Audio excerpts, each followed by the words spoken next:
جی جناب, کیا حال چال ہے؟ ٹھیک ٹھاک ہیں بٹ صاحب. ہم سب کے دلوں کے دھڑکن نواز شریف صاحب کی ری لانچنگ ہو چکی ہے. بہت زبردست تقریر کی ہے کل اور اسکرپٹڈ تھی. کیا کہیں گے؟ آپ نے تقریر سنی؟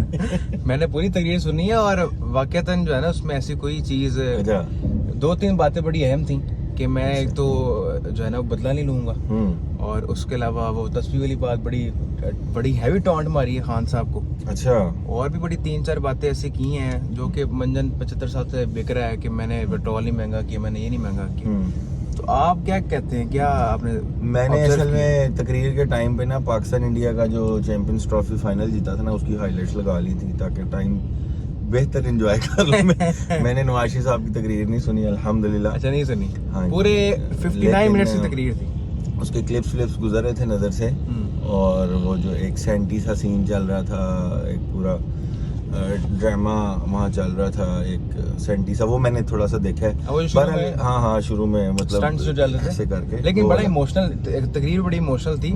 تو اس میں کوئی وہ ظاہر ہے مطلب وہ اخلاقیات سے والد ہے. جس طرح خان صاحب ہماری اکثر ہم نے تقریر ان کی سنی ہے, وہ کافی زیادہ جو ہے نہیں خیر, خان صاحب ہر بندے کے اپنے پروز اینڈ کونز ہیں, اور خان صاحب اور طرح کے ان میں ٹریٹس ہیں, اور نواز شریف صاحب یہ تو خیر بہرحال رکھ رکھاؤ والے لوگ تو ہیں, لیکن ظاہر ہے لوگوں ایموشنل تو ہونا تھا یار. 4 سال بعد وہ مکے سے پیدل چل کے پاکستان پہنچے ہیں, تو ظاہر ہے اتنا استقبال تو بنتا ہی تھا. ماشاءاللہ جس طرح انہوں نے لوگوں نے ماحول بنایا ہوا تھا, میڈیا نے بہت زیادہ ماحول بنایا ہوا تھا. میں شہر میں پھرتا رہا ہوں اسد بھائی, کوئی کچھ بھی نہیں تھا, مطلب لوگ جا رہے تھے, کچھ نہ کچھ قافلے تھے, اور شہر کی انٹریز پہ کچھ نہ کچھ بوٹل نیکس تھیں, کیونکہ ظاہر ہے وہاں انٹری ایک ایک کر کے گاڑی کی ہوتی ہے. تو ادروائز شہر کے اندر کوئی ایسا رولا نہیں تھا. لاہور شہر سے اس طرح سے عوام نہیں تھی ویسے, یہ بات ٹھیک ہے. مطلب یہ میڈیا نے ماحول بنایا ہوتا ہے. میں کل بھی ایک ویڈیو میں بتا رہا تھا, دوست ایک ساتھ ہے, اسی طرح گاڑی میں اتفاق سے ویڈیو بنی, آپ نے بھی ایک گاڑی ویڈیو شروع کر دی, کہ یہ میڈیا کا کام ہوتا ہے, اور میڈیا سے بھی بڑھ کے کسی اور کا کام ہوتا ہے کہ جس کو اس نے بنانا ہوتا ہے اس کو آپ صبح سے دکھانا شروع کر دیتے ہیں. جناب یہ ہو گیا, ٹوتھ برش کر لیا, اب کنگھی کر لی, اب قمیض پہن لی, اب جوتا پہن لیا, اب گاڑی کا دروازہ کھول لیا, اب گاڑی میں بیٹھ گئے, اب گاڑی سے اتر گئے, اب ہیلی کاپٹر میں چڑھ گئے, ہیلی کاپٹر سے اتر گئے, اور بس یہ چلتا. جب آپ کسی بندے کو آپ کو دکھا, آپ تو خیر اتنے گڈ لکنگ ہیں, یہاں سے ایک بونگا سائیں بغلول پکڑیں, اس کو آپ نہیں راشد کر رہے ہیں, راشد ہمارا لیڈر ہے. کوئی مطلب پنجابی والا سائیں, سندھی والا سائیں, وہ والا سائیں ہوتا ہے, پنجابی سائیں پکڑیں بغلول, اس کو صبح سے رات تک دکھائیں, 6 مہینے آپ اسے پرائم منسٹر بنا لیں گے. یہ کون سی بات ہے؟ جب آپ کسی کو اتنا دکھائیں گے, اس کو اتنا چڑھائیں گے, تو یہی پیٹرن ہے.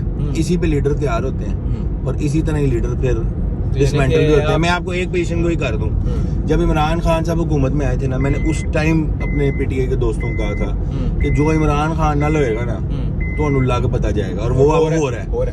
یہ نواز شریف صاحب آئے ہیں, بڑے سینٹی, یہ وہ مٹی کا بیٹا فلانٹنگ, ان کو پہلے بھی ہاتھ ہوئے ہیں. اب ان کے ساتھ جو ہوگا نا وہ عمران خان کے ساتھ بھی نہیں ہوا, یہ میں آپ کو بتا دوں. اچھا, یہ بڑی پیش گوئی ہے, جو ان کے ساتھ ہوگا وہ عمران خان کے ساتھ بھی نہیں ہوا. بالکل. اور یہ بات بھی بڑی زبردست ہے. دیکھیں کہ عدالتی جو ہے نا وہ اسٹاف پورا ایئرپورٹ پہنچا بایو میٹرک کرنے کے لیے, جو کہ پورا پری پلان تھا. ہمیں عدالتی جو نظام ہے اس پہ بھی بہت سارے لوگوں نے سوال بھی اٹھائے اور باتیں بھی کی, اور ہم بھی حیران ہوئے کہ یار یہ کیا سارا کچھ ہوا کہ راتوں رات جو ہے نا بیل ہوگی اور سارا ٹریکس اسٹریٹ ہو گیا. تو کوئی اس سے بہتری ہے کہ ملک کی, کہ یہ سارا کچھ چلتا رہے گا اور عوام پاگلوں کی طرح جو ہے نا وہ بریانی کی پلیٹ پہ ووٹ دیتی رہے گی, اور پاکستان کے ساتھ مذاق چلتا ہی رہے گا. نہیں, بالکل بہتری نہیں آئے گی. اس کی وجہ یہ ہے, بہتری اس وقت تک نہیں آئے گی جب تک سیاستدان اپنے گلے میں سے فور سیل کا بورڈ نہیں اتارے گا. صحیح. ووٹ کو عزت دو نعرہ کہاں گیا؟ بالکل ایسے. ٹھیک ہے, وہ سارا نیریٹو جو عمران خان صاحب کا ہے, کل ان کو موقع ملے گا وہ نیریٹو اسی ساتھ والی نہر دکھائیں ذرا, اسی نہر میں رڑ جائے گا. ٹھیک ہے, بالکل فراڈ ہے, بالکل جھوٹ ہے, کرسی کی جنگ ہے. جس کو کرسی پہ بٹھا دیں وہ ان کو ہاتھ جوڑ کے مائی باپ کہتا ہے, اور وہ سب اچھا ہو جاتا ہے. جب اتارتے ہیں تو چیخے مارتے ہیں. نیچرل سا پروسیس ہے, ہمیشہ ایسے رہے گا. ایک طریقہ ہے, عوام طے کر لیں کہ اسٹریٹ پاور سے آنا ہے, عوام طے کر لیں کہ عوام کی قوت سے آنا ہے, اور سیاستدان طے کر لیں کہ ہم فور سیل نہیں ہیں, ہم نہیں ہیں بکاؤ مال. تو پھر آپ کو کوئی نہیں خرید سکتا. لیکن جب ویسٹڈ انٹرسٹ, کیوں اور بکاؤ مال کیوں ہوتے ہیں؟ کیونکہ انٹرسٹ ہوتے ہیں. بالکل ایسے. کسی کی گوگی ہوتی ہے تو کسی کا گوگا ہوتا ہے. کسی نے گوگی کے ذریعے پھنس جانا ہوتا ہے, گھڑی کے ذریعے پھنس جانا ہوتا ہے, کسی نے کوئی تلوار بیچی ہوتی ہے. بھائی یہ تو چیزوں کا فرق ہے. کرپشن بچانی ہوتی ہے, کیسز چھڑانے ہوتے ہیں. سارے کہتے ہیں نون لیگ والے پاگل ہیں, 1.5 سال اپنی ذلت. بھائی 1.5 سال میں انہوں نے اپنے کیس فارغ کروائے ہیں, وہ 1.5 سال یہ حرکت نہ کرتے. تو یہ جب تک سیاستدان گلے میں سے فور سیل کا کتبہ نہیں اتارے گا کوئی چینجنگ نہیں آنی. اور جب تک عوام انہی ششکوں مشکوں کے پیچھے ووٹ دے گی نا, مطلب اب کل کا جلسہ, میں آپ کو ابھی 1 سال نہیں گزرا, 30 اکتوبر کو جماعت اسلامی نے اس سے بڑا جلسہ کیا تھا. مجھے بتائیں کہ اس کا کوئی ٹکر چلاؤ, مجھے بتائیں کہ کسی سٹی کے چینل نے اس کی کوئی خبر چلاتے ہی نہیں ہے, کیونکہ حکم نہیں ہوتا. تو جب حکم ہوتا ہے تو پھر اللہ کا حکم بھی ہو جاتا ہے. تو یہ والی سٹوری ہے. عوام کو بھی سوچنا پڑے گا اور کتبہ اتارنا پڑے گا فور سیل کا گلے سے سیاستدان. عوام کو سوچنا پڑے گا اور لانے والوں کو بھی سوچنا پڑے گا کہ جو نفرت کا بیج عوام کے اندر بو دیا ہے وہ ختم نہیں ہوگا, وہ مزید بڑھتا جائے گا. ان جو آپ نے آخری بات کی نا, اس پہ مجھے شعر ذہن میں آ گیا. ارے اس سے اینڈ کرتے ہیں کہ راہزنوں نے راہزنی کی ہے. واہ واہ. راہزن ہے نا, اس نے تو راہزنی کرنی ہے, راستہ بھٹکانا ہے. بالکل. راہزنوں نے راہزنی کی ہے تو راہبروں نے کیا کمی کی ہے. ارے ارے ارے کیا بات ہے, کیا بات ہے, بہت شکریہ.